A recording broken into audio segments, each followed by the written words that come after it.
नमस्कार, आप देख रहे हैं न्यूज 18 बिहार झारखंड का डिजिटल प्लेटफॉर्म। मैं हूं आपके साथ शिप्रा झा। उत्तर प्रदेश के गाजियाबाद में 13 सालों से कोमा में पड़े मरीज हरीश राणा की इच्छा मृत्यु के आवेदन पर कोर्ट ने बड़ा फैसला दिया है। सुप्रीम कोर्ट ने बुधवार को देश में पहले पैसिव यूथेनेशिया केस में 32 वर्षीय हरीश राणा का मेडिकल ट्रीटमेंट हटाने की इजाजत दे दी है। इसके साथ ही हरीश राणा के 13 साल से कोमा में रहने के कारण पर चर्चा शुरू हो गई। 13 साल पहले घटी घटना का भी जिक्र होने लगा है। 13 साल पहले 2013 में चंडीगढ़ में हॉस्टल की चौथी मंजिल से गिरने के कारण हरीश के सिर में चोट लगी थी और इसके बाद वे कोमा में चले गए। इसके बाद उनकी स्थिति वैसी ही बनी हुई है। कौन है हरीश राणा? अगर हम इसकी बात करें तो हरीश राणा गाजियाबाद के राजनगर एक्सटेंशन निवासी अशोक राणा के बेटे हैं। उनकी आयु 32 साल है। 13 साल पहले उनके साथ एक हादसा हुआ था। दरअसल हरीश बॉडी बिल्डिंग के काफी शौकीन थे। बॉडी बिल्डिंग की कई प्रतियोगिता में उन्होंने भाग लिया था। चंडीगढ़ यूनिवर्सिटी में सिविल इंजीनियरिंग की पढ़ाई कर रहे थे। 20 अगस्त 2013 को अशोक राणा को फोन आया कि हरीश अस्पताल में है। हरीश राणा के परिजनों ने चंडीगढ़ पीजीआई से लेकर एम्स और देश के कई बड़े प्राइवेट हॉस्पिटल में हरीश का इलाज कराया। कहीं भी सुधार नहीं हुआ। हरीश के ठीक होने की कोई उम्मीद नहीं मिली। डॉक्टर ने हरीश के पिता अशोक राणा को बताया कि हरीश के दिमाग में चोट लगने से ब्रेन की नसें सूख गई हैं।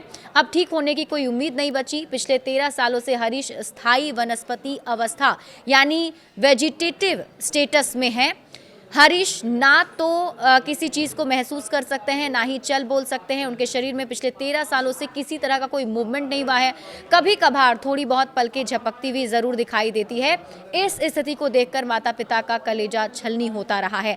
हरीश राणा के माता पिता बच्चे की उचित देखभाल ना कर पाने को लेकर उसकी मौत की मन्नत मांगते रहे, लेकिन हरीश वेजिटेटिव स्टेटस में पड़े हैं। माता पिता ने बेटे की इच्छा मृत्यु की अनुमति मांगी, अस्पताल से मांगी, लेकिन इसकी अनुमति नहीं मिली। हरीश के माता पिता अशोक राणा और निर्मला ने 2022 में दिल्ली हाईकोर्ट का रुख किया। जुलाई 2024 में हाईकोर्ट ने उनकी मांग को खारिज कर दिया। हरीश राणा के माता पिता ने मामले में सुप्रीम कोर्ट का रुख किया। 15 जनवरी 2026 को सुप्रीम कोर्ट ने मामले पर सुनवाई करते हुए अशोक राणा की अर्जी पर फैसला सुरक्षित रख लिया। इसमें हरीश राणा का लाइफ सपोर्ट को हटाने की मांग की गई थी। कोर्ट ने फैसला रिजर्व रखते हुए कहा कि हर रोज फैसले लेते हैं, लेकिन ये बहुत मुद्दा संवेदनशील है। सुप्रीम कोर्ट ने अपने फैसले में कहा कि हरीश राणा करीब 13 साल से वेजिटेटिव स्टेटस में हैं।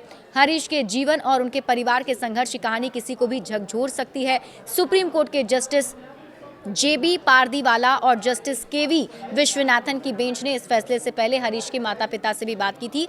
हरीश की रिपोर्ट के अनुसार उन्हें 100% डिसेबिलिटी और क्वाड्रीप्लेजिया है, जिसके लिए उन्हें सांस लेने, खाने और रोजाना देखभाल के लिए लगातार मेडिकल मदद की जरूरत थी। शीर्ष अदालत ने अपने फैसले में कहा है कि कोई व्यक्ति मौत चुन सकता है जब आर्टिफिशियल लाइफ सपोर्ट के जरिए जिंदगी बढ़ाना उनकी इज्जत के खिलाफ हो, साथ ही उनके ठीक होने की कोई उम्मीद ना हो।